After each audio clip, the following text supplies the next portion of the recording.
Bueno, buenas tardes a todos. Muchísimas gracias a todos por venir. Buenas tardes. Estamos muy contentos de la presencia de todos vosotros y de la delegación portuguesa, de la nutrida delegación portuguesa, y os damos la bienvenida a estas Jornadas Ibéricas 2018 y vamos a tener unos días mucho intensos, con presentaciones, conferencias, discusiones, etcétera, pero también espero que con muchísima amistad y bueno, con tiempo para poder compartir entre nosotros muchos momentos que entiendo que van a ser interesantes, que van a ser muy buenos. Espero que ellas, lo que esperamos siempre, como siempre decimos, que todos sean inspiradoras, es decir, que las recordemos luego como qué bueno, qué bien que estuvo eso, pero no porque simplemente decir qué bien que estuvo, sino qué útil que me ha sido para mi vida diaria. Eso es lo que fundamentalmente queremos. Bueno, y sin más, voy a dar la palabra a Ana María de Sousa, secretaria general de Portugal, y a Ángeles Torraburón, secretaria general de la sección española.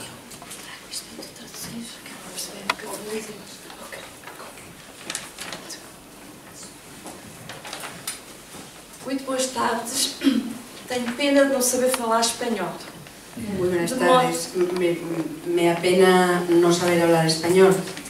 E então vou pedir à minha amiga Ángeles que faça o favor de traduzir as poucas palavras que eu vou dizer. Estoy segura de que la entenderemos todos, pero de todos modos Se entiende. voy a estar aquí porque si no es un poco como la pluma de Dumbo, ¿no? Então, estamos aqui mais uma vez todos juntos para celebrar a amizade, a fraternidade nesta nossa aventura que é a vida teosófica. Estamos aquí una vez más todos juntos para celebrar una amistad, perdón, la fraternidad en esta aventura nuestra que es la vida teosófica. Perdón. Somos, na realidade, companheiros. Palavra que significa compartilhar o pão. Neste caso, o pão será o conhecimento do que é a teosofia, do que ela representa nas nossas vidas. En realidad somos compañeros, palabra que significa compartir el pan. En este caso, el pan será el conocimiento de lo que es la teosofía, de lo que representa en nuestras vidas. Somos membros da sociedade teosófica. Esta sociedade não passa de uma instituição. Portanto, com todas as falhas e os erros próprios de qualquer instituição. Somos miembros de la sociedad teosófica. Esta sociedad no deja de ser una institución y, por lo tanto, como todas ellas, con todos los fallos y errores propios de cualquier institución. Mas ela é um veículo de algo cuja importância e dimensão muitas vezes me pergunto se nós nos apercebemos do alcance de tal pertença. Pero es un vehículo de algo cuya importancia y dimensión muchas veces me pregunto si nosotros nos damos cuenta del alcance de pertenecer a eso. Quanto mais leio, mais estudo e mais me impregno deste conhecimento que não tem fim, no meu caso mais me deslumbro, me fascino e sinto uma gratidão profunda por este presente, por esta dádiva que me foi oferecida. Cuanto más leo, más estudio y más me impregno de este conocimiento que no tiene fin. En mi caso, más me deslumbro y más me fascino y siento una gratitud profunda por este presente, por este regalo, por esta dádiva que se me ha ofrecido. É sem dúvida um privilégio, uma bênção, podermos compartilhar neste espaço e neste momento o pão da sabedoria que é a vivência teosófica. Sin duda es un privilegio y una bendición poder compartir en este espacio y en este momento el pan de la sabiduría, que es una vivencia, que es la vivencia teosófica. Assim, umas boas jornadas para todos nós, vividas na alegria, na amizade e na compreensão mútua. Deseo unas buenas jornadas para todos nosotros, que las vivamos en la alegría y con la amistad y con la comprensión mutua. Muchas gracias.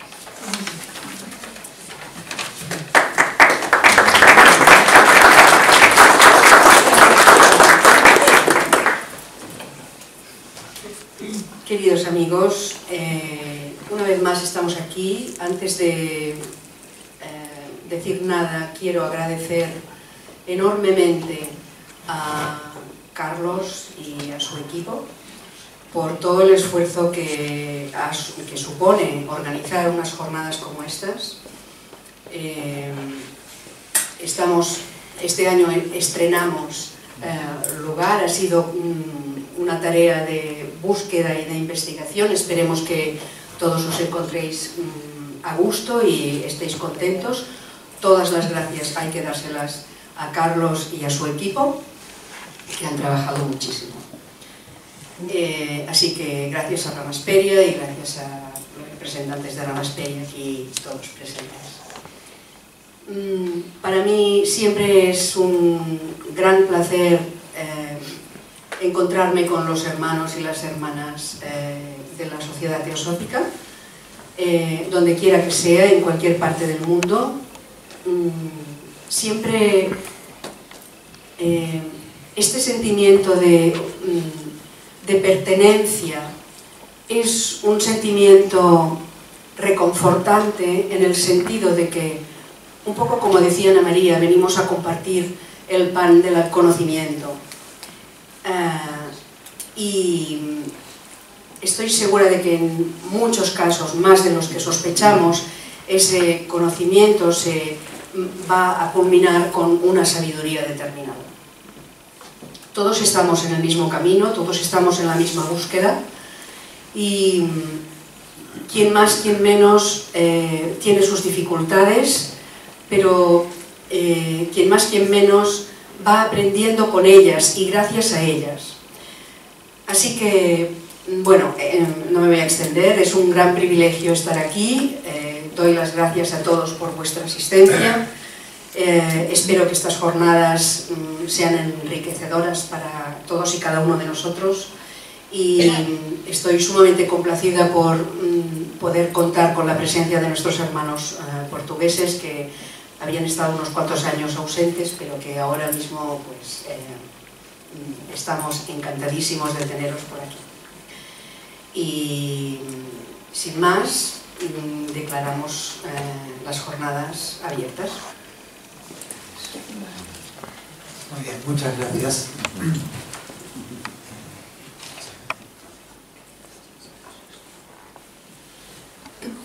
Muy bien. Como es tradición en los eventos teosóficos y las reuniones de las ramas también, vamos a pediros que os pongáis de pie para pedir a estas reuniones, a las fuerzas universales y a los maestros que inspiraron la fundación de la sociedad, la bendición para ellos. Que aquellos que son la expresión del amor inmortal bendigan con su auxilio y guía a la sociedad fundada para promover sus planes sobre la tierra. Que ellos la inspiren con su sabiduría, la guarden con su poder y la fortalezcan con su actividad. Que así sea. Gracias. Bueno, y ahora, tomad asiento.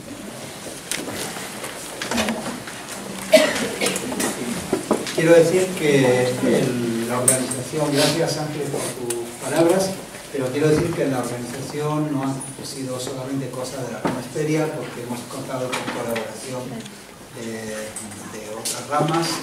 Realmente, bueno, pues estamos muy contentos y, como dice Ángeles, bueno, no está el encargado del centro, pero la verdad que también quiero agradecer al Centro María Poliluminosa, que desde el primer día, desde que vinimos a ver, nos ha tratado muy bien y nos ha mimado bastante y estamos muy contentos, ¿eh?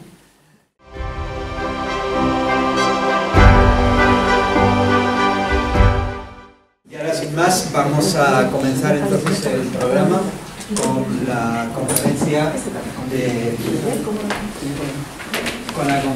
de Ángeles Torragudón, que se llama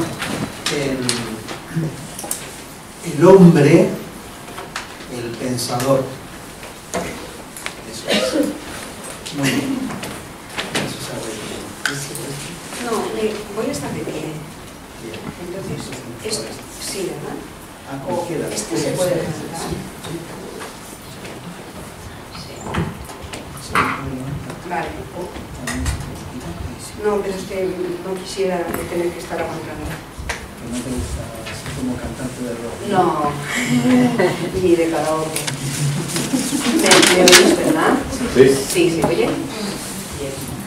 Gracias. Bueno, pues a mí me llaman Ángeles Torra y ahora mismo tengo la responsabilidad de llevar el timón de este barco en el que estamos todos en esta sección, simplemente. Bueno, queridos amigos, estoy muy contenta de estar aquí, es verdad. Y os doy la bienvenida a todos, a los simpatizantes y a los miembros y a los que venís por primera vez y a los que venís por segunda y a los que repetís y aquí estamos todos para compartir qué es lo que hacemos, para profundizar en unas enseñanzas que tienen una trascendencia absoluta a mi modo de ver y que nos tienen que ayudar a despertar esa parte nuestra que tenemos tan dentro, que está conectada con la esencia cósmica universal. Entonces, en la tarde de hoy, como Carlos me ha dado mucho rato para poder hablar, pues voy a despacharme a mi gusto, como diría mi padre. La primera, vamos a hacer tres partes, voy a abordar tres enfoques, si queréis, que todos tienen que ver con lo mismo. Pero en la primera parte os hablaré del ser humano en la evolución, es decir, esta tercera raza y la adquisición de la mente. En la segunda parte, o a continuación, hablaremos de la constitución septenaria del hombre, el hombre septenario, y comentaremos unas notas cosmológicas que el Mahatma Moria envió al señor Sinet durante su correspondencia, y una tercera parte en la que hablaremos de lo que es la identidad humana y el ser humano, y nos inspiramos en unos artículos que escribió Joy Mills en el 1982. Entonces, para empezar, hablaremos de este ser humano en la evolución. ¿De verdad que se me oye? Sí. Vale. A ver, ya sabéis que, bueno, en la doctrina secreta se nos explica y en todas estas enseñanzas se nos dice que la evolución sigue un curso y el ser humano aparece. Los libros le llaman razas, bueno, en las rondas, que es una cosa muy complicada y que no hay que hablar ahora de ello para que no se me asusten los recién llegados. Y luego se habla de razas. Razas raíz y después subrazas y no sé qué más. Este es un término que se presta a malinterpretación si no se entiende exactamente qué es de lo que estamos hablando. Joy Mills, cuando habla de razas, llegó un momento, a partir de un momento determinado, John Mills dejó de hablar de razas y empezó a hablar de etapas. Y dijo, las razas, estas que ahora se interpretan mal porque la memoria histórica nos hace interpretarlo mal, no corresponden a rasgos étnicos ni físicos, corresponden a etapas de evolución, etapas evolutivas. Entonces, cuando el esquema de evolución es un esquema de involución y de evolución, así muy rápido y simplemente una pincelada porque no es el tema del que quiero hablar, pero si hay personas que se acercan a la teosofía y no han oído hablar de razas antes, pues probablemente pensarán, ¿y esta de qué me está hablando? Así que en el esquema evolutivo, como todo es cíclico, hay... a ver, partimos de la base de que hay un torrente de conciencia que viene del cosmos, que viene del universo. Y dentro de este torrente de conciencia estamos nosotros, simplemente. Está todo el universo manifestado, está ahí dentro de este torrente de conciencia. Y nos manifestamos, o el universo se manifiesta de manera cíclica. Entonces, yendo muy deprisa y muy esquemático, esta conciencia universal se manifiesta en diferentes cadenas planetarias. Estamos hablando de un sistema solar, estamos hablando de unas galaxias, hablaremos después de esto. Pero simplemente porque si empiezo diciendo al final de la tercera raza, bueno, pues tengo que situar esto antes, ¿no? Y al final de la tercera raza quiere decir que antes ha habido una segunda y ha habido una primera. Es decir, que ha habido una segunda etapa y una primera etapa de este ciclo evolutivo en el que pasan todas las entidades vivas en el universo y que en un momento dado tienen que pasar por la etapa humana. Entonces, la etapa humana es una cosa que se extiende en millones de años, no es bueno, pues ahora ya yo soy humano y ya está, sino que es una cosa que se prepara y se va cociendo, si queréis, poco a poco para... se va revistiendo, porque empieza de una manera muy inmaterial o muy etérica, y se va revistiendo de materia hasta que llega el punto más material dentro del ciclo, que es la etapa en la que estamos ahora. Esto lo voy a desarrollar, así que no os asustéis los que pensáis que estoy hablando chino, y los que ya sabéis de qué hablo, pues tened paciencia porque igual no lo digo exactamente como debería decirlo, pero lo digo como sé. Así que me perdonaréis. Así que al final de la tercera raza, tenemos la primera, tenemos la segunda, al final de la tercera raza le sigue, después de la tercera evidentemente viene la cuarta raza, ¿verdad? La cuarta raza en este arco descendente empieza siendo la menos material y se va cubriendo de materialidad hasta que llega esta cuarta raza, que es la más material de todas en su desarrollo físico. La raza es la raza en la que la materia alcanza el clímax de la evolución, su punto álgido de desarrollo. Todos los poderes de la materia en ese momento se ponen en funcionamiento en todas direcciones. Pero si el espíritu era puro en un principio, al irse revistiendo, cada vez se va oscureciendo más o se va oscureciendo de a poco, pero como bloqueando, ¿no? No puede, es tanta la materia que no puede brillar. Así que la cuarta raza vive durante millones de años y produce algunas de las civilizaciones más brillantes de este planeta, que son de carácter puramente material.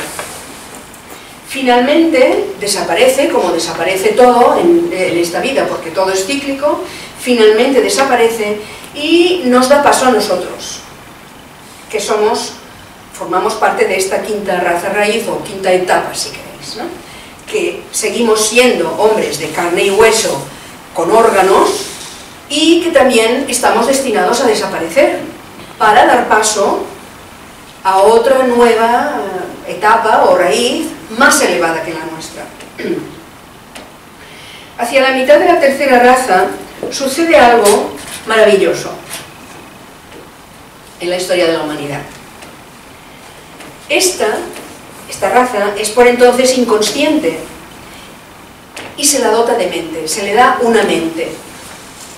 Y al adquirir la mente, adquiere también unos poderes divinos que van con esta mente. Desde el punto de vista geológico, este despertar de la mente sucede más o menos hacia la mitad del Mesozoico, que corresponde a la época del Jurásico. Cuando os acordáis de la película del Jurásico, ¿no? Están todos los animales, estos reptiles enormes que eran los que reinaban, ¿vale? Entonces es cuando comienza la obra humana que llamamos civilización. Incluso en ese tiempo tan remoto y desde el final de la tercera raza, se van sucediendo civilizaciones realmente brillantes, algunas de las cuales han sobrevivido hasta hoy en día.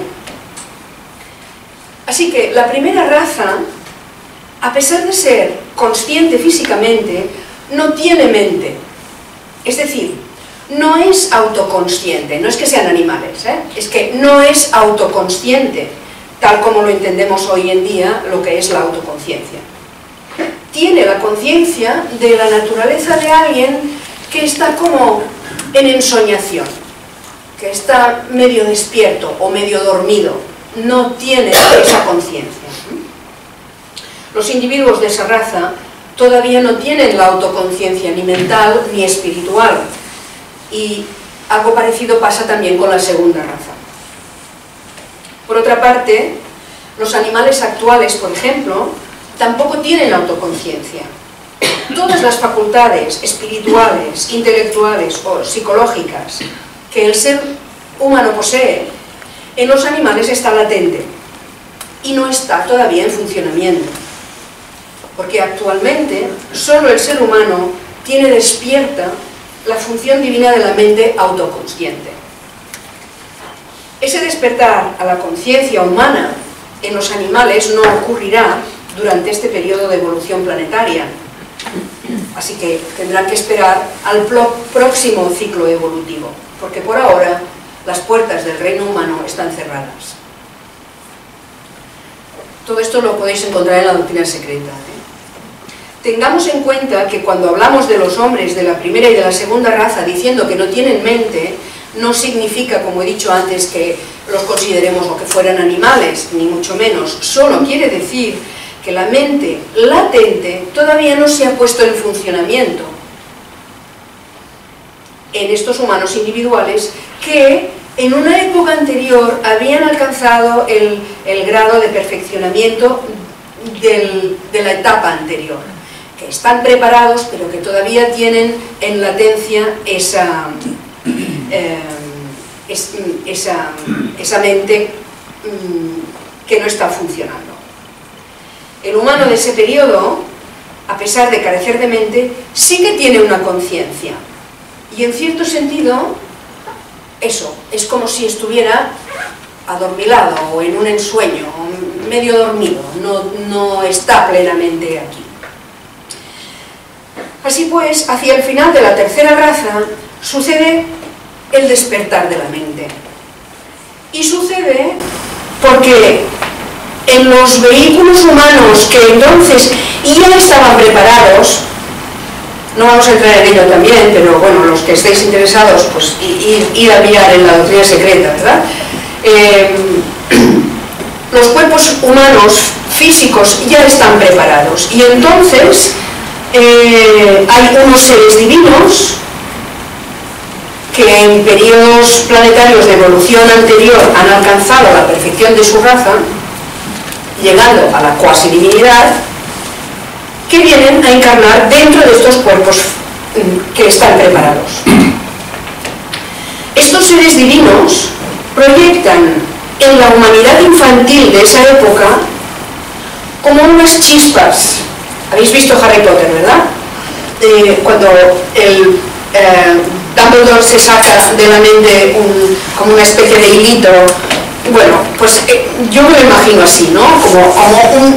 Se sacan de su mente este hilito, esta chispa de su propia autoconciencia plena, porque son seres plenamente autoconscientes, despertando así los poderes mentales nativos que están latentes e inactivos y durmientes en la humanidad que las recibía. ¿Se entiende, verdad?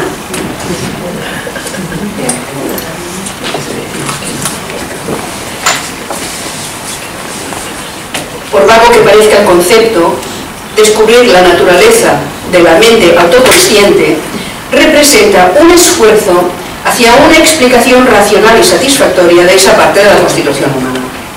Y por eso nos preguntamos, ¿de dónde viene la mente? ¿Os habéis planteado las posibilidades ilimitadas que tiene y la conexión inherente que tiene con la autoconsciencia? ¿De dónde viene la mente? ¿Y de dónde viene la conciencia? ¿De dónde viene la autoconsciencia? El ansia por descubrirlo ya significa que en nosotros hay una intuición de lo que es la realidad. Con la venida de la mente, gracias a la encarnación de aquellos seres celestiales en los vehículos humanos que antes eran intelectualmente insensibles, de la segunda mitad de la tercera raza, aparece también la principal característica de la inteligencia autoconsciente, que es el sentido creciente de responsabilidad moral e intelectual. Bueno, vale, tenemos mente, ¿y qué? Pues implica ese sentido creciente de responsabilidad moral e intelectual. En el momento de la encarnación de los hijos de la mente, o manasaputras, como se les llama en la doctrina secreta y en sánscrito, ese momento es cuando el hombre, por primera vez, se convierte en esta tierra en el ser verdaderamente autoconsciente, moral y responsable que es. Naturalmente, desde entonces para acá, la humanidad ha evolucionado un poquito, no mucho, pero un poquito sí. Madame Blavatsky, en el glosario teosófico, afirma que los Dian-Chohans, que son estas entidades o estas jerarquías celestiales, que los Dian-Chohans son las inteligencias divinas encargadas de la supervisión del cosmos. Y en su comentario a la Shloka 3 de la estancia 1 de la doctrina secreta, los describe como la hueste colectiva de seres espirituales, las huestes angélicas de los cristianismos, que es lo mismo, o los Elohim, y los mensajeros de los judíos, y todos ellos, porque es lo mismo, son los vehículos para la manifestación del pensamiento y de la voluntad divina o universal. Son las fuerzas inteligentes que dan las leyes a la naturaleza e interactúan con ella. Esa jerarquía de seres espirituales, por medio de las cuales la mente universal entra en acción, son los que nos encarnan en nosotros, es como un ejército, realmente una hueste. Esto es lo que dice Blavatsky en el fin de la cita. Debido a esta encarnación de la mente, los humanos se hacen conscientes de sus semejantes, no solo de sí mismos, sino de sus semejantes. Y no solo de las jerarquías que les rodeaban en la naturaleza, sino que además están en aquella época reconociendo la unidad, reconocen que forman todos parte de una sola cosa, con los dioses. Y a partir de entonces esos humanos comienzan a comprender que la dirección de su futuro karma o destino está en sus manos.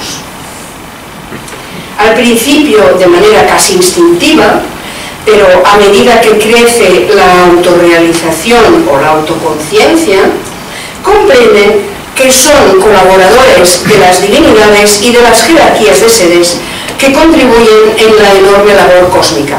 Esto es una cosa que hemos olvidado a lo largo de las épocas, pero que tenemos que volver a tener presente.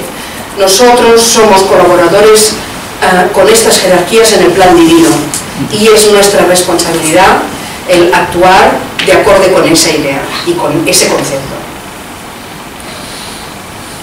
A esa humanidad de la tercera raza, de la última parte de la tercera raza, se le dieron ciertas enseñanzas que han permanecido desde entonces custodiadas por aquellos grandes seres y por aquellos profetas verdaderos que han sabido penetrar e ir más allá del velo de la materia, y que además han recibido el cuerpo de enseñanzas sobre el hombre y el universo que hoy llamamos sabiduría antigua o sabiduría perenne.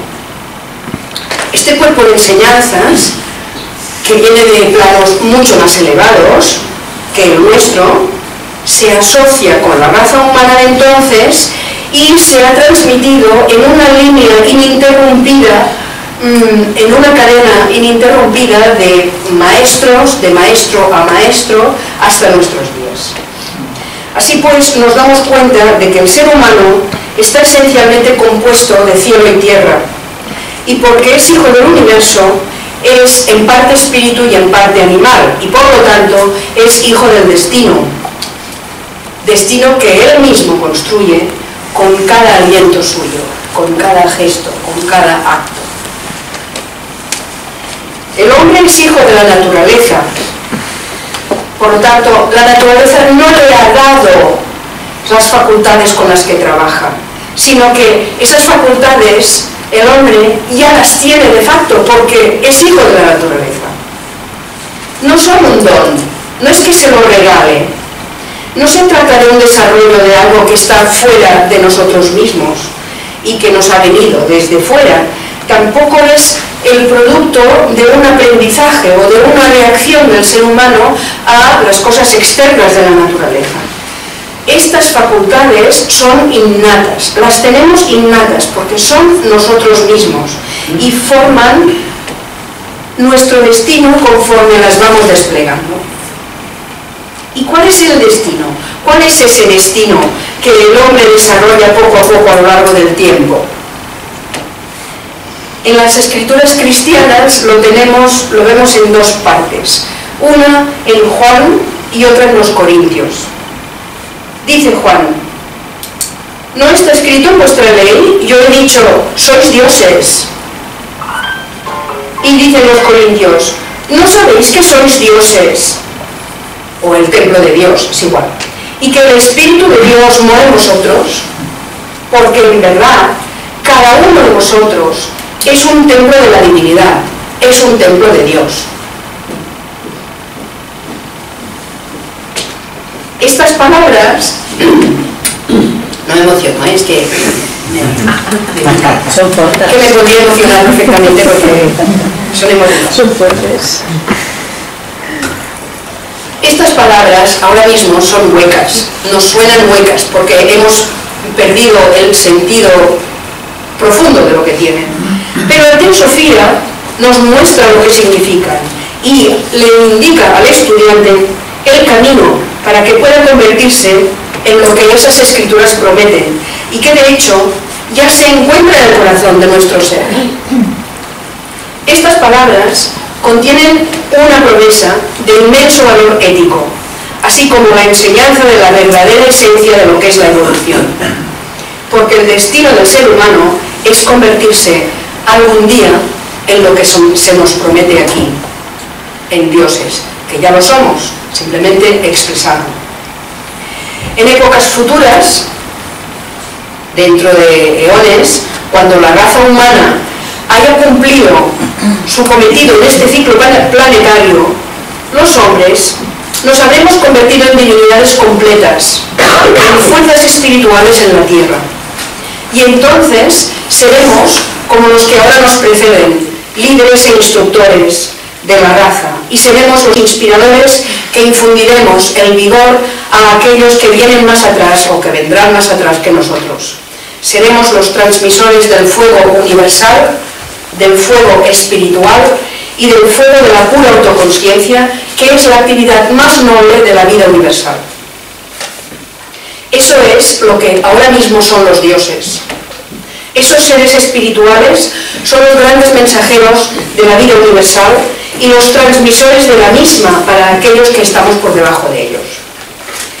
En periodos cósmicos muy alejados, para atrás, ellos fueron una vez lo que ahora somos nosotros, hombres.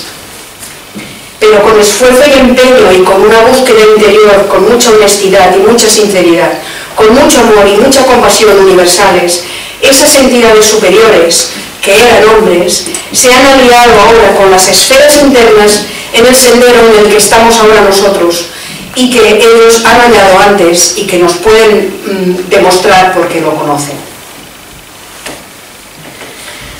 HPB comenta en la doctrina secreta: cada espíritu, así llamado, es o bien un hombre desencarnado o bien un futuro hombre.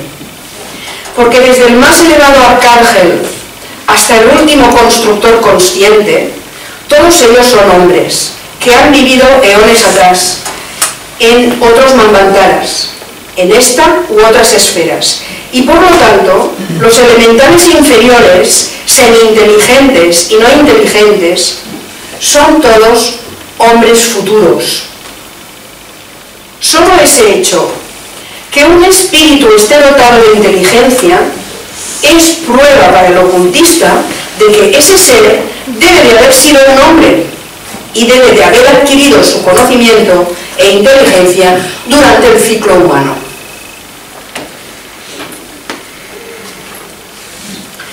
Cuando lo más elevado trabaja con lo inferior, lo estimula y lo ayuda siempre, dándole luz, despertándolo, conduciéndolo hacia adelante.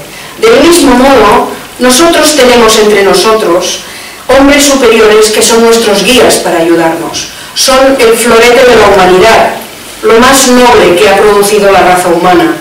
Y los denominamos con la palabra sánscrita Mahatma, que quiere decir gran alma, pero tal vez sería más exacto llamarles grandes seres.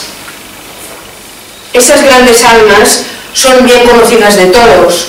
Buda fue uno de ellos, Jesús también lo era, Pitágoras también lo fue, Shankaracharya también lo fue. Todos eran y son relativamente numerosos, aunque no todos ellos tienen el mismo grado, porque entre ellos también hay diferencias de grados, igual que hay diferencias de grados de conocimiento entre las personas normales. Esos seres más grandes han desarrollado al máximo de la autoexpresión su alma humana. Fijaros, al máximo de la autoexpresión su alma humana. ¿Qué es lo que tenemos que hacer todos? Desarrollar nuestra alma humana al máximo de su expresión. Ese es nuestro cometido, ¿verdad? De tal modo que esta se ha convertido, el alma humana de estos seres se ha convertido en un perfecto transmisor de un vehículo perfecto para el Dios interno, el Dios que somos dentro. Pero cada ser humano tiene dentro de sí la potencialidad de ese Dios interno. Cuando Jesús decía, yo soy el camino y la vida, no se refería a sí mismo como el sendero. Lo que quería decir es que cada ser humano que se esfuerza por vivir esa vida cósmica se convierte en el transmisor de esa vida y de sus múltiples poderes para los que están detrás de él. Cada uno de nosotros somos un Salvador en potencia y es nuestro destino pasar de ser un Salvador o instructor en potencia a ser un instructor real, no virtual, sino real, alguien que haya pisado, caminado con éxito el sendero interno, porque cada uno de nosotros somos un Dios, un ser divino en potencia. Bueno, hasta aquí la primera parte. Quedé unido. Ahora cambiamos de dirección y... ¡Ay! Bueno, sí. En esta segunda parte me pareció interesante hablar del centenario, del hombre centenario. Como veo que... ¿Puedo, verdad? ¿Todavía? La constitución centenaria del hombre, llamarme como queráis. El hombre es centenario, ¿verdad? Pero todo lo que vamos a decir ahora sirve igual para una galaxia, para un sistema solar, para un planeta, para una planta, para un hombre, para todo, porque todo en el universo es centenario. Es decir, para cualquier entidad individual, ¿vale? Imaginémonos el espacio cósmico cuando todos los mundos, las estrellas, los sistemas solares y todo lo demás está en Pralaya. Para quien no esté familiarizado, Manvantara y Pralaya son las dos fases de esta de esto. El Manvantara es el periodo de manifestación y el Pralaya es el periodo de recogimiento y de dormición, podríamos llamarle, si queréis. Bueno, no me hagáis mucho caso porque a veces digo palabras y suenan irrelevantes, pero que yo me lo tomo muy en serio y esto va muy en serio. Así que imaginemos el espacio en el que los mundos, las estrellas, las galaxias, los sistemas solares, los planetas, está todo en Pralaya o periodo de muerte, ¿vale? No queda nada. Y la ciencia a eso le llama espacio vacío. Literalmente es el plano más bajo del espíritu. Pero para nuestros ojos y para los instrumentos científicos se llama espacio vacío porque no se ve nada. No hay nada brillando, ni lucecitas, ni nada. Así que, espacio vacío. Dice en una de las eslocas, la madre naturaleza ha dormido por 7 eternidades en una paz absoluta. Y sentimos que es la nada. Pero cuando llega el momento de que una galaxia o un sistema solar se prepara para manifestarse, en alguna parte aparece primero un foco de vida. Llamémosle mónada. Y no aparece en el plano físico. Se despierta de su largo paranirvana y entra en manifestación en las profundidades invisibles, en los mundos internos del espacio cósmico. Y se rodea de una nebulosa. Esa nebulosa en sánscrito se llama pradana. Así que la mónada, podemos llamar Brahman también, se rodea de esta nebulosa que se llama en sánscrito pradana. Recordemos que estamos hablando de mónadas y no de cuerpos celestiales, ¿eh? En el caso de un ser humano, la mónada se llamará Atman. Y el vehículo nebuloso a su alrededor, que no es una nebulosa, sino que es un velo de algo vivo, se llama Buddhi. En los dos casos, el nacimiento completo de la entidad procede de la misma manera, desplegando cada parte o elemento a partir de inmediatamente superior. Tenemos Brahman, tenemos Atman, y entonces se despliega y tenemos el segundo.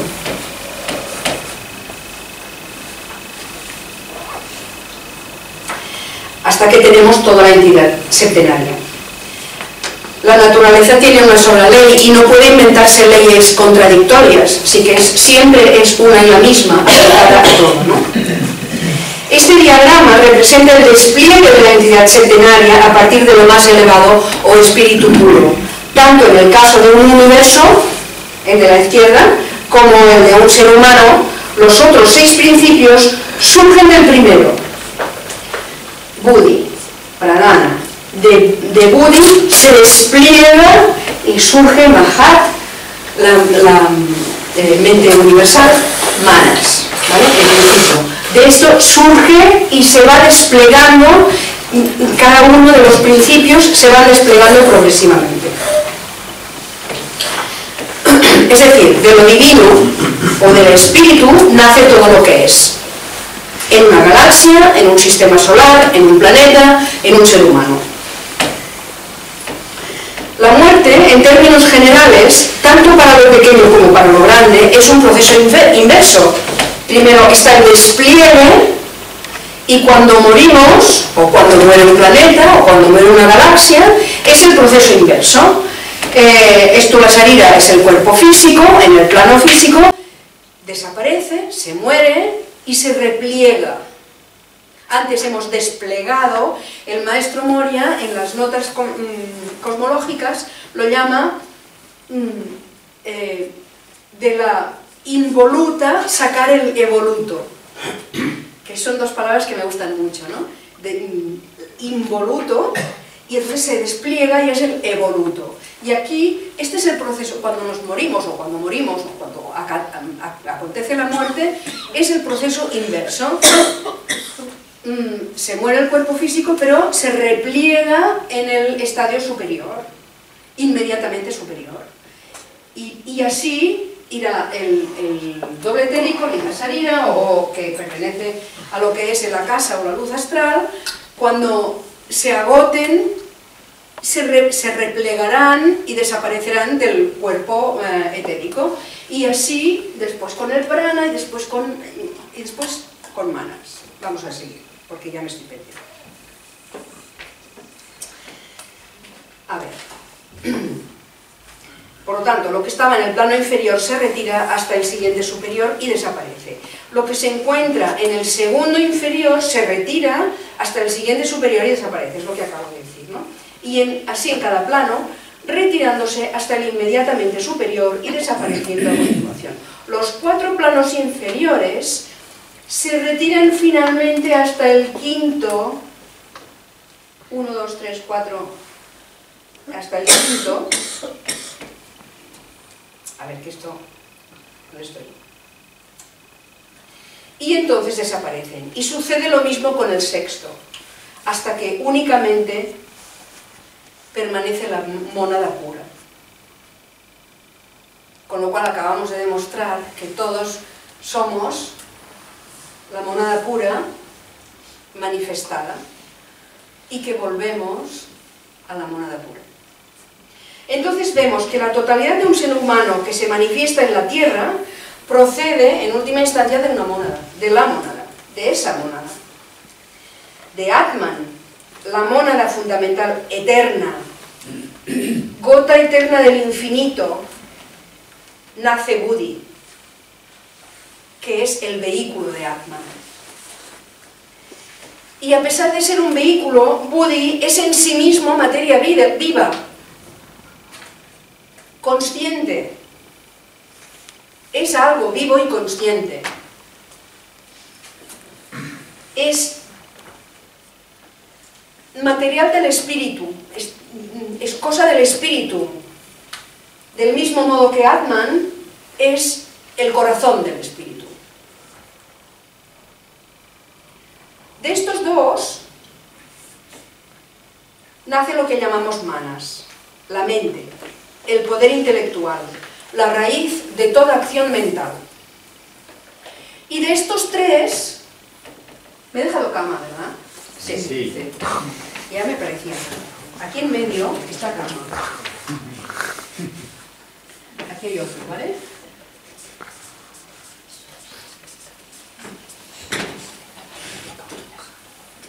Que es el kama cósmico, ¿vale? Se llama así.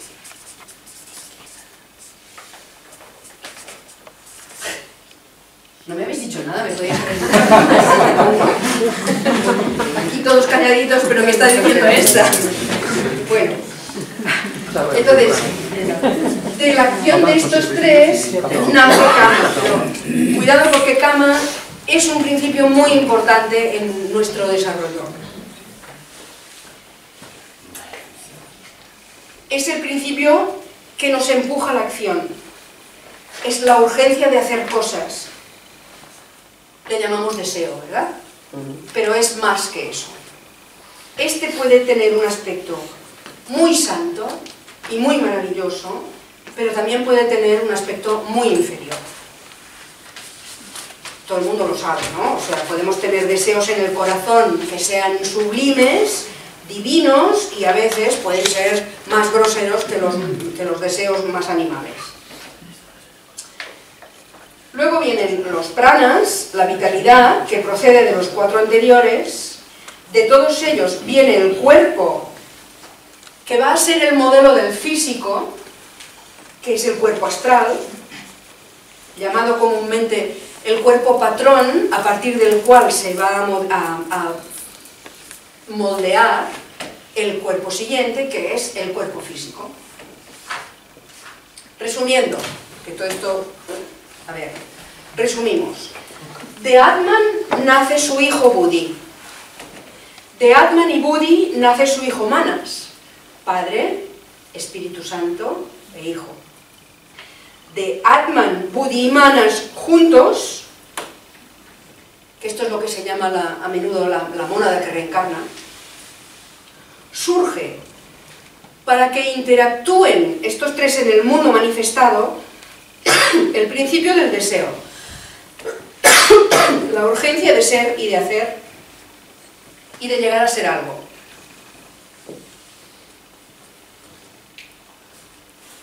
Y a partir de estos 4, desde su interior procede la vitalidad. Y entonces nace el cuerpo astral, que es el cuerpo modelo. Y de todos ellos nace el último vástago, que es el reflejo en la tierra de la divinidad, del Atman, es decir, la mónada física, que debería ser un dios encarnado, y que lo podría ser porque es Dios en su interior.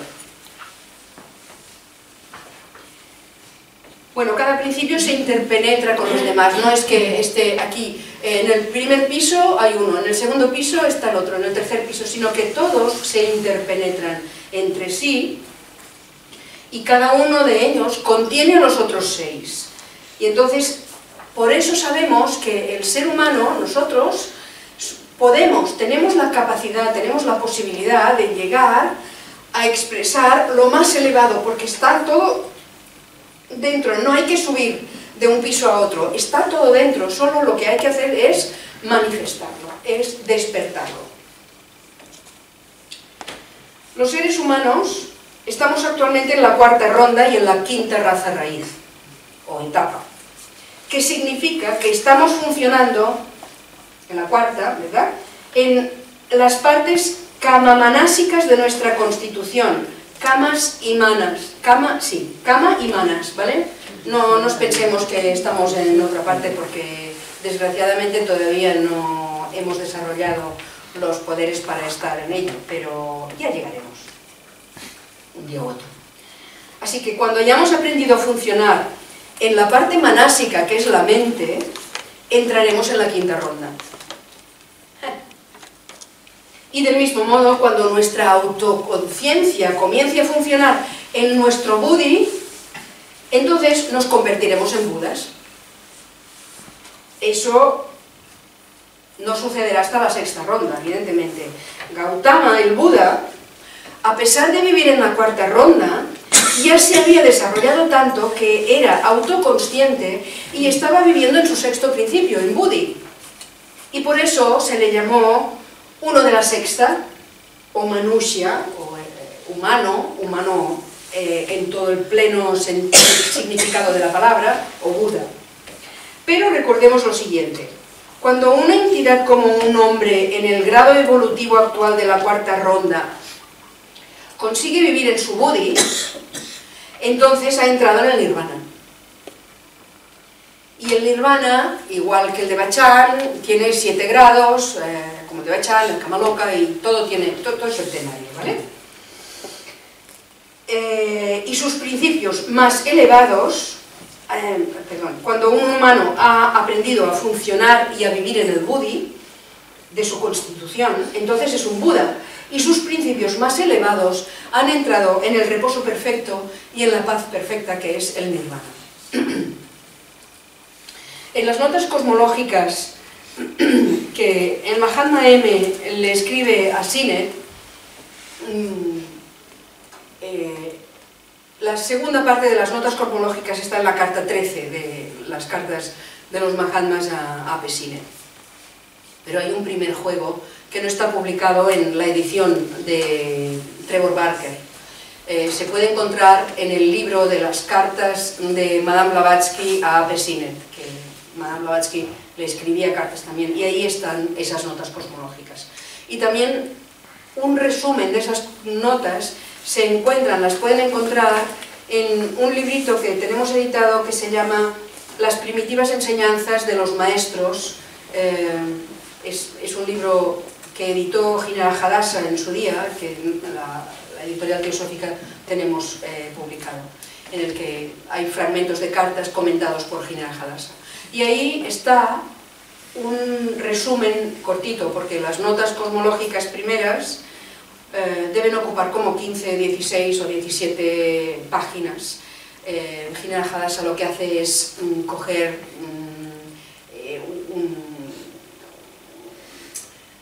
un aroma de cada una de ellas para avisarnos que existe eso y que vale la pena investigar. Entonces, en las notas cosmológicas, bueno, se habla del Jivatma, y el Jivatma como espíritu vivo combinado con Atman. Y Madame Blavatsky lo identifica el Jivatma como la mónada también, dice, es una forma de fuerza, y dice que este Jivatma, no, esta mónada, solo está completa cuando está en el ser humano. En otra parte de la doctrina dice todo en el universo, todo, absolutamente todas las entidades que existen en el universo, en un momento u otro, antes o después, tienen, no la obligación, pero es que va a ser así, tienen que pasar por la etapa humana, sea en el planeta que sea o donde sea, pero tienen que pasar por la etapa humana, porque es en la etapa humana donde esta mónada se completa.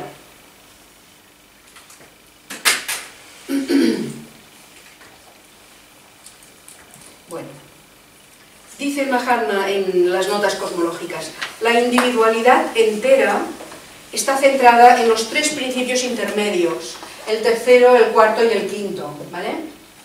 Tercero, cuarto y quinto, la vitalidad, el deseo y la mente, ¿sí? Durante la vida en la Tierra, la individualidad está centrada enteramente en el cuarto, porque Kama es el centro de la energía, es el centro de la voluntad.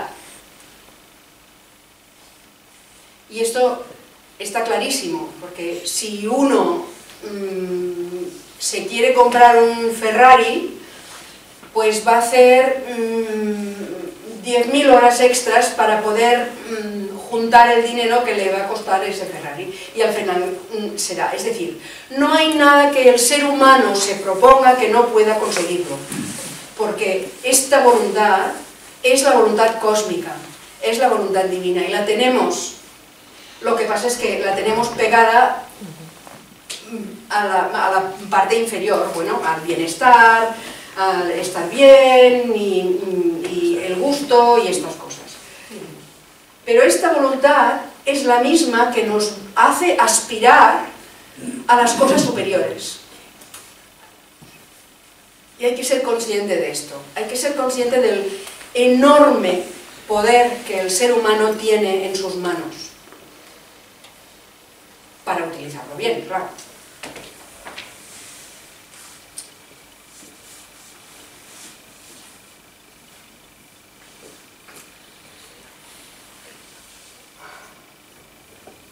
Para los que piensan que Kama es solo el deseo en su manifestación más grosera y egoísta, la frase de que el Kama Rupa se vuelve a mezclar con la energía universal da una visión más amplia de su naturaleza. Es un poco lo que estábamos diciendo. Fijaros, el Kama corresponde al Kama cósmico, que es este poder de voluntad, ¿no?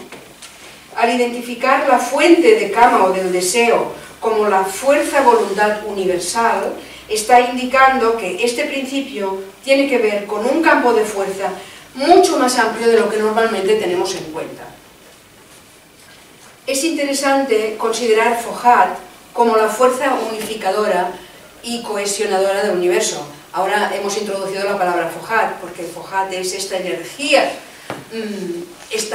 de la voluntad, es lo que nos empuja, pero al mismo tiempo es lo que unifica, ¿no?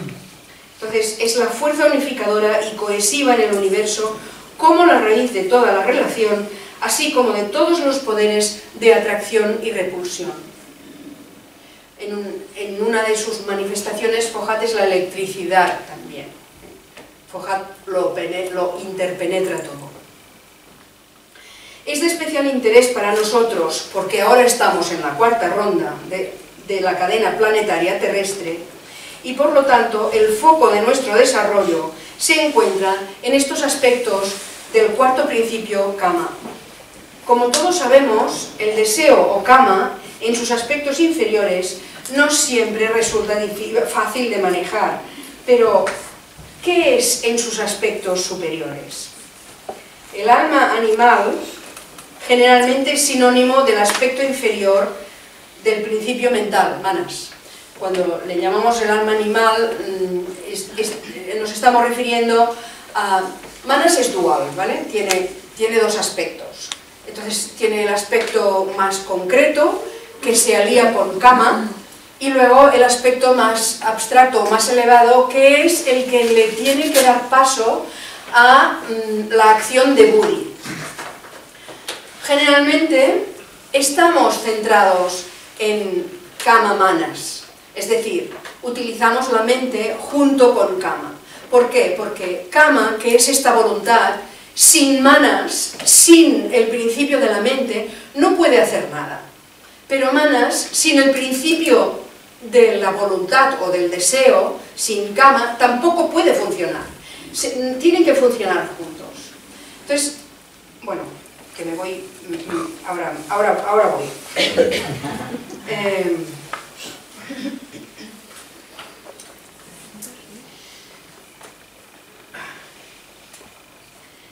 El alma animal que esto, por lo tanto, el principio mental con Manas, por lo tanto tiene la connotación añadida de Kama Manas, que es la mente deseo.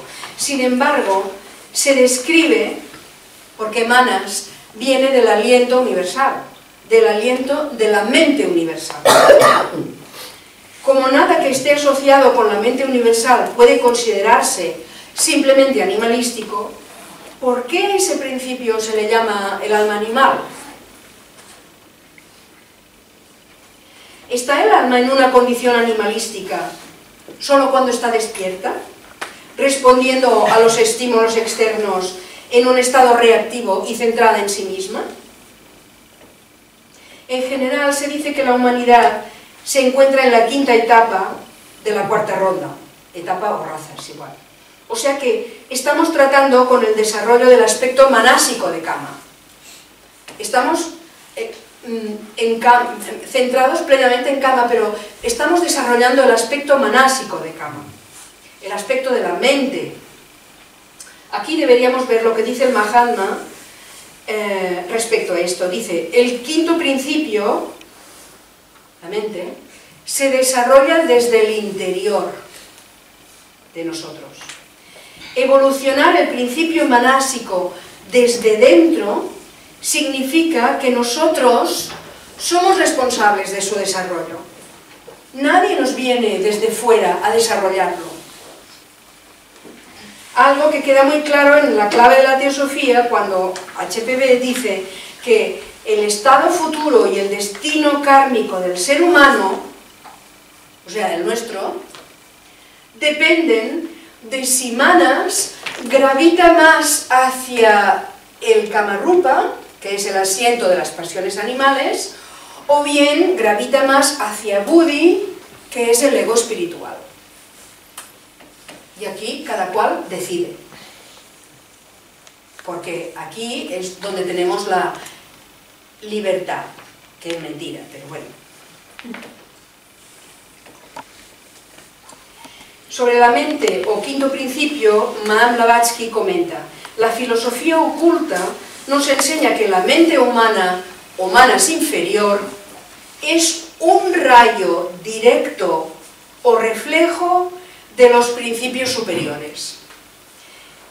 Esta mente superior es el ego reencarnante que los antiguos filósofos arios llamaban Manasaputra, o los hijos de la mente, de Mahat, o de la mente cósmica universal. Esto está en los Collected Writings. Bueno, esto lo podríamos haber quitado, pero no pasa nada. De hecho, queda mucho por comprender acerca de Manas y por qué evoluciona desde dentro. Blavatsky habla muchas veces del trabajo que tenemos que hacer para evolucionar el alma animal o Kama Manas a través del alma humana, que es Buddhi Manas, hasta llegar al estado de alma espiritual. Y tiene un artículo que se llama Mahatmas y Chelas, en el que escribe sobre el proceso de la autoevolución al convertirse en un Mahatma.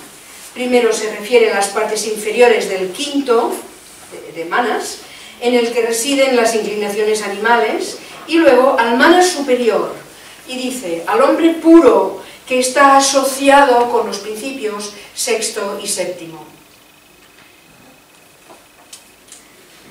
Y añade: una entidad que esté pasando por un entreno oculto va teniendo en cada encarnación gradualmente menos de ese Manas inferior, hasta que llega un momento en que su Manas entero, que ya ha alcanzado un carácter tan absolutamente elevado, está centrado en la individualidad superior, y entonces puede decirse que esa persona se ha convertido en un Mahatma, que es a lo que todos vamos.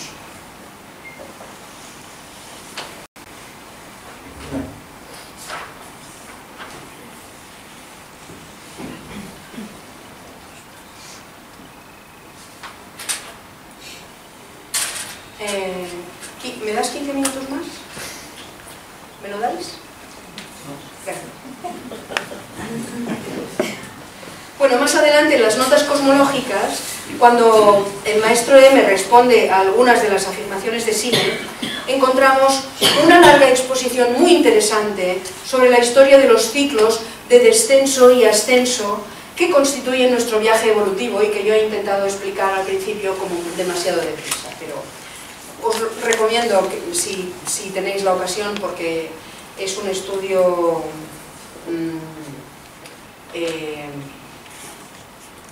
rewarding, que tiene su recompensa. Primero se nos dice que el hombre es un compuesto de todos los reinos, físicamente, probablemente porque el vehículo físico alberga todos los reinos a través de los que el ego ha pasado en su ciclo descendente. El vehículo físico, fijaros, el vehículo físico alberga todos los reinos a través de los cuales ha ido pasando el ego en su ciclo descendente. Al mismo tiempo, el maestro dice que no es la envoltura externa o física la que contamina a los 5 principios, sino, atentos, la perversidad mental. Así que el significado del término perversidad mental y la peculiar naturaleza del principio mental que permite o exhibe tal condición, vamos a ver ahora, a prestarle atención a esto. Una clave para entender el tema bien se puede encontrar en la siguiente frase del maestro, que dice: el hombre se vuelve plenamente responsable solo en la 4ª ronda, señores, ahora, aquí, nosotros, solo en la 4ª ronda, cuando llega a la plena posición de su energía kámica y ya está plenamente maduro. Es decir, tal como dice el Mahatma, durante esta ronda actual, que es la 4ª, el énfasis está en kama o deseo, o voluntad, o fuerza. Sin embargo, solo estamos en la 5ª raza raíz, que es, o la 5ª etapa evolutiva. de la ronda.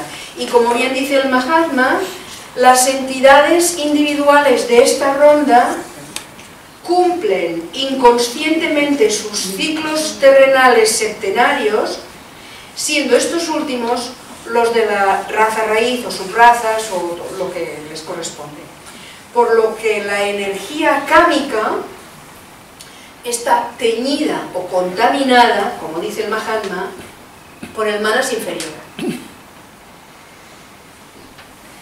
Estamos hablando de la energía de Kama Manas, y hasta que Kama no esté purificado o liberado de toda atracción egoísta del alma animal, la energía más inferior de Manas, la naturaleza del deseo, no estará totalmente madura. Hasta que no dominemos, hasta que no tengamos completamente, no dominado, pero domado, esta energía de Kama, no estaremos plenamente maduros. La parte manásica, la parte de la mente que está aliada directamente con ella, no estará plenamente madura. No se trata de matar la naturaleza emocional. Un cantín.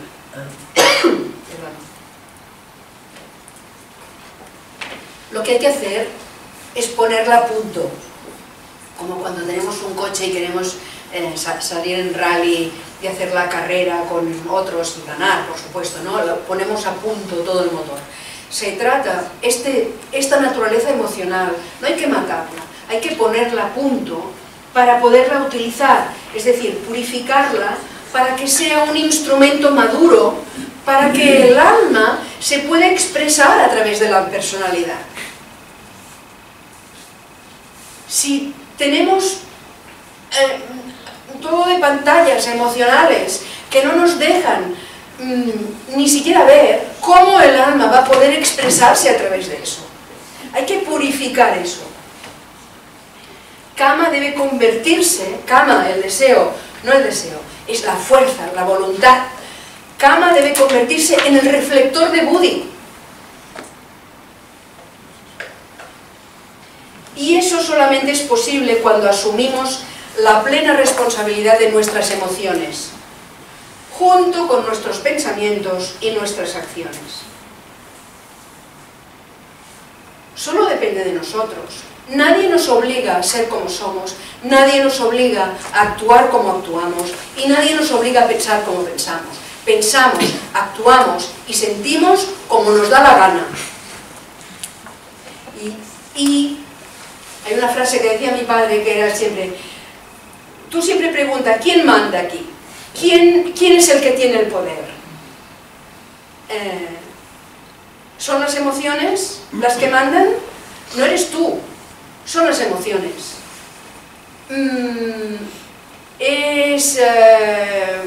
Yo qué sé, la imaginación, pues no eres tú, es la imaginación la que manda.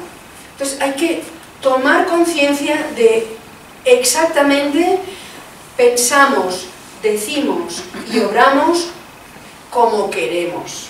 Y por lo tanto hay que observar esto que hacemos para ver si responde realmente a esta parte superior o esta parte impersonal, esta parte de Buddhi a través de Manas, reflejando Atman, o responde a la parte personal que es el Kama con el Prana y que me pica aquí y que no sé qué allá, ¿no?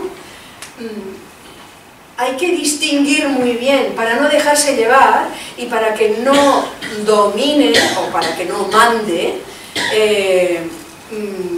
esa parte de la naturaleza personal que en definitiva es perecedera y se va a quedar aquí y por lo tanto, si no estamos alimentando la parte más superior, ¿qué nos vamos a llevar a Devachan? Nada, porque se va a quedar todo aquí, porque está todo en la parte personal y la parte personal es perecedera, se muere, se queda, se deshace, se desintegra. ¿Qué es lo eterno? Esta mónada, este Atman Buddhi con la parte, el cuerpo causal, eso es lo que va a continuar. Y ahí es donde tenemos que empeñarnos en poner la huella. Ido por las ramas. Bueno, en general la entidad humana debe desarrollar un principio en cada una de las 7 rondas. Esto ya lo sabremos, ¿no?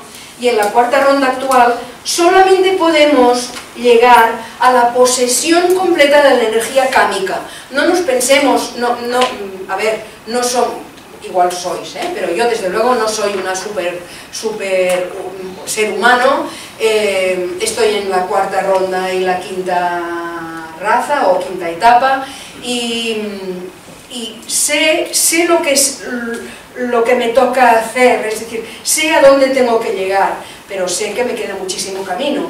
Es decir, que antes de llegar al budado, que es esa conciencia unificadora, esa conciencia búdica de la unificación de todo en el universo, antes, un día llegaré igual que llegaréis todos, ¿no? Pero antes de esto, tengo que ser capaz de dominar, de tener posesión completa de la energía cámica que me es dada ahora. De esta voluntad está a mi servicio, al servicio de mi yo superior, al servicio del Dios que soy, al servicio de mi mónada. Y esta voluntad la amarro, o la quiero amarrar, o la tengo que amarrar, para que me sirva para las cosas que yo quiero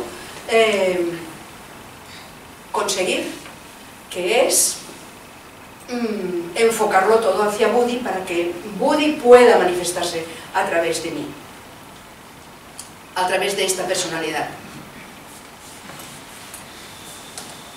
En su 5ª ronda, el ser humano aparecerá en esta tierra como una raza aún más perfecta y más intelectual, porque ya tendrá dominado, el Kama ya habrá quedado atrás. Y entonces, en la 5ª ronda es cuando desarrollará plenamente esta mente, este manas. Y en la 6ª ronda, cuando se desarrolle el 6º principio, que es Budi, la entidad humana se podrá convertir en un Buda. En la carta 14 de los Mahatmas, identifican a Platón y a Confucio como hombres de la 5ª raza y a Buda como uno de la 6ª. Y ya queda poquito. John Mills nos dice, en este artículo que tiene maravilloso, que os recomiendo que busquéis, lo publicó en el American Theosophist en, no me acuerdo qué mes, de 1982, que se llama El misterio de la identidad humana, algo así. Ella dice que hablar del ser humano en tanto que pensador significa que se le puede definir por la habilidad que tiene de pensar, y no solo de pensar, sino de reflexionar sobre sus pensamientos. Y entonces da un par de referencias que me gustaría compartir con vosotros. Una es la insistencia de Blavatsky en que el hombre se creó como el ser completo que es actualmente. Hubo una evolución espiritual, psíquica, intelectual y animal, además de un desarrollo físico. Al hablar del hombre como pensador, reconocemos que lo esencial del tema relativo a la identidad humana radica en la zona central que podemos llamar desarrollo intelectual, manas. Blavatsky señala, y cito, para completar al hombre septenario, para añadir sus 3 principios inferiores y cimentarlos con la mónada espiritual, se necesitan 2 principios de conexión, Kama y Manas. Son el nexo de unión. ¿Vale? Los 2 principios superiores no pueden tener individualidad en la Tierra, no pueden ser humanos, a menos que esté primero la mente, el manas ego, para reconocerse a sí mismo, y segundo, que la personalidad terrestre o cuerpo de deseos egoístas y la voluntad personal, para cimentar el conjunto, para que luego esté la forma física del hombre. Es decir, que se necesitan las dos cosas. Cada aspecto del universo en su naturaleza septenaria se refleja en el hombre en una total autoconciencia para que la individualidad humana exista. Pero la clave de esa individualidad se halla en los principios centrales de conexión, conocidos como manas y kama. Estoy un poco parafraseando la cita de Blavatsky. Manas es la mente, que es el principio cognoscitivo o elemento de conocimiento, y kama es el motivo o energía conductora. Es decir, que kama, lo hemos dicho antes, kama no puede existir sin aquello que él mismo mueve, y manas no puede existir sin aquello que lo mueve. Y por eso la asociación kama-manas. Dice Blavatsky en La clave de la teosofía, y también en otra obra que se titula Las transacciones de la logia Blavatsky. Dice Blavatsky: los hijos de la mente universal, aquellos que se conocen como manasaputras, que son los que encarnaron en los cuerpos físicos y que llegaron a individualizarse como los verdaderos egos humanos, son los egos encarnados que dan forma al conjunto de materia llamado humanidad. Y una vez aprisionados, su esencia es dual. Los manasaputras nos dan la mente, encarnan en nosotros y se encuentran, como dice Blavatsky, aprisionados. Y la mente se divide, es dual, porque está con el deseo y está con buddhi, que es la intuición, bueno, la llamada intuición, si queréis. La mente que aspira al cielo gravita hacia buddhi, mientras que la cualidad humana del pensamiento, o lo que Blavatsky llama el reflejo animal, es característico de la tendencia de manas, de kama hacia manas. En la doctrina secreta se dice que los manasaputras, o egos encarnantes, son los que aceptan voluntariamente y conscientemente, ojo al dato, porque esto a mí me ha apasionado, me ha gustado muchísimo, esto nos lo dice Joy. Dice: los manasaputras o egos encarnantes son los que aceptan voluntariamente y conscientemente la carga de todos los futuros pecados de las futuras personalidades que van a tener. O lo vamos a decir de otra manera, la carga de todas las dificultades futuras, de las futuras cargas de sus personalidades sucesivas. Este es uno de los grandes sacrificios. Para comprender verdaderamente la naturaleza de la condición humana, debemos tener una correcta identificación de nosotros mismos. Hay un análisis de Blavatsky sobre los estadios del crecimiento humano que sugiere que las humanidades se desarrollaron coordinadamente y en líneas paralelas en los cuatro elementos, con los cuatro elementos. Y sigue señalando que el elemento que ahora está entrando en acción, voy repitiendo lo mismo desde que he empezado, tiene que ver más con la psicología que con la física. Dice Joy Mills, en su artículo, que esto nos lleva a tomar conciencia de la responsabilidad que tenemos como seres pensantes. Y Joy Mills nos cita esa carta de la UNESCO, que seguramente habréis leído todos o casi todos, ¿no?, en la que se dice: puesto que las guerras empiezan en la mente de los hombres, es en la mente de los hombres donde deben construirse las defensas de la paz. Esto es la carta de la UNESCO. Esto indica claramente el poder creativo y destructivo de manas. Obviamente podemos destruir, pero podemos construir, y qué maravillas podemos construir. Y el hecho de que hoy en día, en el campo de batalla, el campo de batalla es mana solamente. Cuando hablamos del hombre el pensador, estamos hablando de esa parte de la naturaleza humana donde ha de tener lugar una transformación que debe definirse como un cambio de la mente con tendencia a cama, que es la mente separativa, que es la mente sujeta a conflicto, posesiva, dominada por el deseo, la pasión. Y hay que hacer un cambio de dirección hacia la mente con inclinación búdica, que es la mente serena, intuitiva, compasiva, henchida de amor hacia todos los seres, una mente capaz de verdadera creatividad en el sentido más espiritual de la palabra. Tanto desde el punto de vista de la psicología como desde el punto de vista teosófico, nuestro trabajo queda explicado en la doctrina secreta.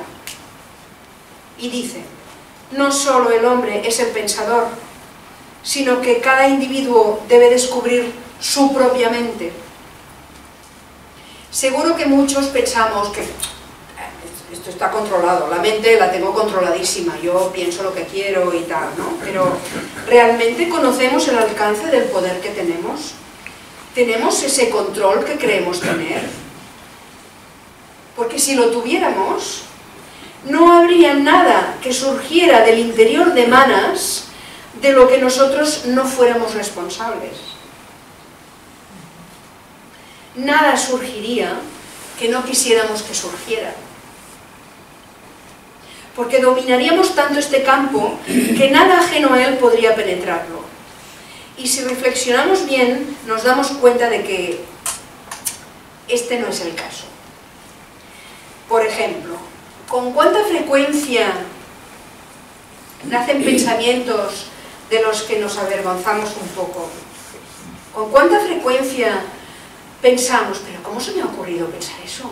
¿Pero cómo he podido yo llegar a pensar esto? No dominamos la cosa.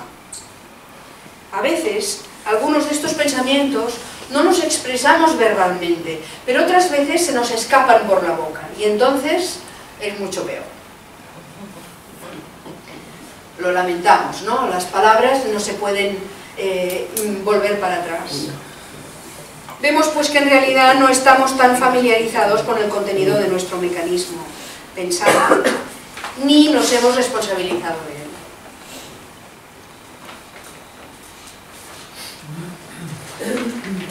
Así que nuestro esfuerzo tiene que ser el de revelar a través de nuestra misma existencia lo que somos en realidad. Somos el supremo arquetipo del ser, somos el Atman, somos la persona una. Nosotros debemos explorar dónde están las fronteras de ese ser para llegar a la conclusión de que no existen fronteras, porque todo es uno. De que no hay fronteras entre espíritu y materia, entre Purusha y Prakriti, entre, llamémosle como queramos, es igual. No hay, porque toda la existencia manifestada es una. Nuestro desarrollo tiene como objetivo llegar a tomar conciencia de ese ser que en el Katha Upanishad se describe como esa persona, llegar a tomar conciencia de ese ser que describe el Katha Upanishad, como esa persona en el corazón, no mayor de un pulgar, ardiendo como una llama sin humo, creador del pasado y del futuro, el mismo hoy que mañana. Tenemos que llegar a tomar conciencia de ese ser. Para terminar, volvamos a la carta 13 del Mahatma a Apesinet. Él acaba con una nota muy optimista. Habla de la posibilidad de armonizar los principios superiores, purificados con el amor y la compasión que caracteriza la conciencia búdica, la sabiduría y la percepción espiritual que fluye del conocimiento búdico. Unificar estas tres cosas. Esta es la meta para la humanidad, para nosotros. Lograr ese estado es el principal objetivo, dice el maestro, de nuestros esfuerzos e iniciaciones. Mientras estemos aquí en la tierra, todavía encarnados, no después. Y si logramos alcanzar esa conciencia durante los ciclos finales de esta cuarta ronda, ya no tenemos nada que temer en las sucesivas 3 rondas del siguiente planeta, de la siguiente cadena planetaria. Así que ánimos y pa'lante, pa'lante. Muchísimas gracias.